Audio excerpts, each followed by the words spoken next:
Hey guys, it's Real Radman here, back at it again with another video, and again, I'm sorry for the lack of quality in the webcam, but I am getting a new camera soon, so hopefully that will change, and a new microphone as well, so the sound quality will be better as well. Just quick note, I want to thank you guys for 100 subscribers and a month. I mean, I just started this channel a month ago and already got 100 subscribers.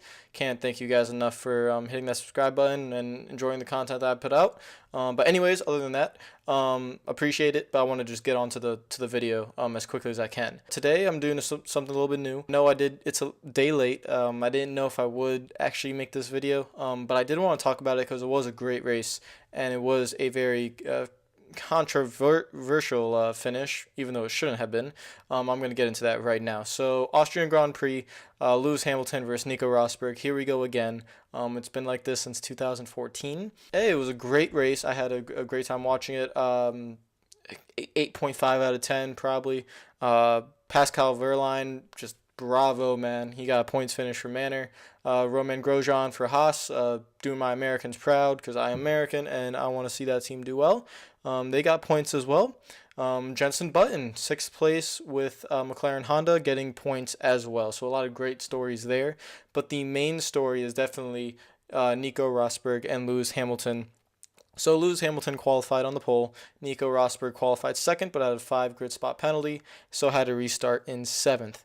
Now, throughout the race, Nico made pretty good progress, and he had quick pit stops from his team as well. Lewis had a 4.5 second pit stop on his first stop, which actually put him behind Nico, and they actually put him on the hardest of the compounds, while Nico was on the super soft, so he was on the second hardest.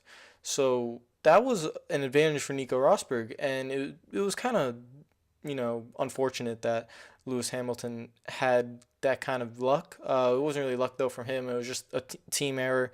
The strategy was weird though, as to why he was put on the harder compound while Nico was on the super soft. No matter that, Lewis Hamilton continued to fight through, and he was able to run down Nico Rosberg, and it seemed like Nico Rosberg did have some brake issues. Now, there was a lot of brake dust coming out of there, but, I mean, I'm not really going to give him any excuses. The brakes were working pretty fine. But yeah, he did have some brake issues, and Lewis caught him, and Lewis was trying to get past for a couple of laps, couldn't do it. Nico was doing a very good job, and coming to the last lap, Nico actually made a mistake coming off of one. He hit the curb, came out, was sliding out, and Lewis got a great run on him coming out of turn one, heading down into turn two. And Lewis goes onto the outside, and they brake pretty evenly. And Lewis goes really wide. Now, I was kind of surprised as to how wide he went. He didn't turn in until the white line was actually turning in itself on the outside, like literally where the apron is. The apex is over here. What's over here? The apex is over here, and Nico comes in over here, about missing it by a fucking barn. I don't know what the hell he was doing. Completely misses it, runs Lewis wide, comes and then Lewis comes back onto the track. I think they hit a little bit, but I'm not sure. Nico breaks his front wing from the first contact. Nico goes back. Lewis passes him. Nico drops all the way to fourth. Now, after the race, Nico Rosberg was like, yeah, tough. I had the brake issues, and I had the inside line. I knew Lewis was on the outside. I had the inside. It was my corner, and I feel like he turned down. And at this point, I was like, "Bitch, you crazy, bruh? Like, what the fuck?"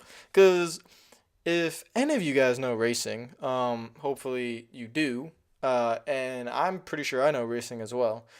If you miss the apex of the corner by a fuck ton, and you hit someone that is literally as wide as they can, and you just run them off the road. I don't care if this is Formula One, NASCAR, Australian V8, MotoGP. I don't care what kind of racing it is.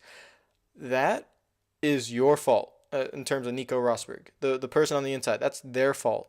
The guy on the outside has every right to be there, and tried running. Nico knew what he was doing. That's why I feel was a little bit weird about this whole situation is that Nico knew what he was doing. He probably knew he had brake issues and he knew that Lewis was going to make that run and he wouldn't be able to hold him off. So Nico just completely tried to body slam him off the road and it karma was a bitch. It backfired on him and he broke his front wing because of it. Now, unfortunately, Toto Wolff, the boss of Mercedes, is going to take this and be like, oh, we need team orders, blah, blah, blah. But if Formula One fans would just kind of settle down a little bit, and teams as well, and I understand the media, you don't want to publicly criticize a driver or because you want to support both drivers, they're both number ones. And for some reason, the Austrian fans were booing Lewis Hamilton. I don't know why. It's probably because they didn't really get a great look at what happened for the fans that were live. Just their seats, they probably didn't have the greatest look at to what happened. He should have been booed because he did nothing wrong. And Toto Wolff basically blamed both drivers pretty much because he can't put all the blame on one driver. He can't just put the blame on the team. And now he's saying, oh, team orders might have to come into play, blah, blah, blah. But anyone with common sense would know that Lewis did nothing wrong there. It was all Nico.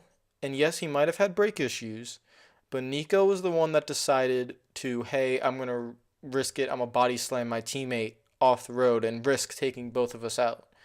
Now, should that imply team orders? No, because if it doesn't apply punishment if I was Mercedes, if I was the boss, does I have to give a talking to Nico Rosberg? Yes. But does it make me have to give punishment to both of my drivers? No, because the other driver did nothing wrong. I would tell the media, I wouldn't try to. Toto Wolff's doing the right thing. He's not blaming either driver for the incident. He's kind of just trying to summarize it and say this can't happen. But behind the scenes, no team order should take place. It's just this can't happen from Nico again. If you look back at the Spain incident, Lewis was very aggressive, yes, but then again, Nico gave him no room. He ran him off into the grass. So if you look at both incidents, Nico Rosberg is probably the main culprit of both incidents. The first one at Spain falls a little bit on both because Lewis, it's lap 1, and Lewis is being that aggressive heading into turn 4, I think it was at Spain. Now that's a little bit too aggressive. But he did have the space, and Nico left it, and then Nico just completely ran him off the grass. Here, Lewis took the outside. He took the widest approach. He took the safest approach. He did everything he possibly could to not have contact with Nico Rosberg.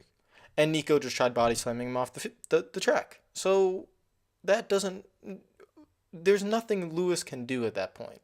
So that kind of bothered me a little bit. And yes, Nico did get a 10-second time penalty. I just hope that within the team, they kind of see this and they don't give the team order stuff because that really pissed me off. But yeah, I just want to give my thoughts on that, guys, and I'll probably be doing these more often for every race weekend. If you want me to do NASCAR as well, I can do that for you.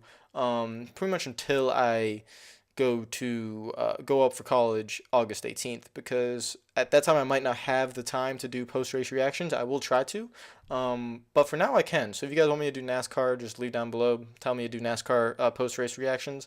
I'm going to be doing F1 for, I think next week is Silverstone. I'll be doing that reaction as well. But it was a great race. I'm really glad Haas scored some points. American team, thank you very much.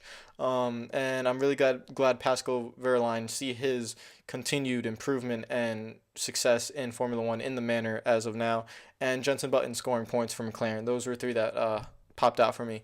Vettel, he blew the right rear. That was kind of unfortunate. It was a freak thing, and hopefully, it doesn't happen again. They were running the super softs pretty long, but I don't think that was why it blew up. He probably just ran something over, and that's what happened. But yeah, guys, some interesting news or some more exciting news coming up for the F1 2016 career mode. In a couple of weeks before the game releases, I'm going to be posting a video basically giving you guys the chance to pick my team for career mode. So obviously you start with a team. I'm going to give you guys the chance to pick it. So that will be coming out in a couple weeks, just a heads up for that. And right now, yeah, while we're in summer, I'm going to keep trying to think of ideas to make. But yeah, guys, if you like this video, hit that like button. And if you want, hit that subscribe button. 100 subs in less than a month. Honestly, I couldn't think of that. That was amazing. So I appreciate it, guys, and I will see you later. So peace out.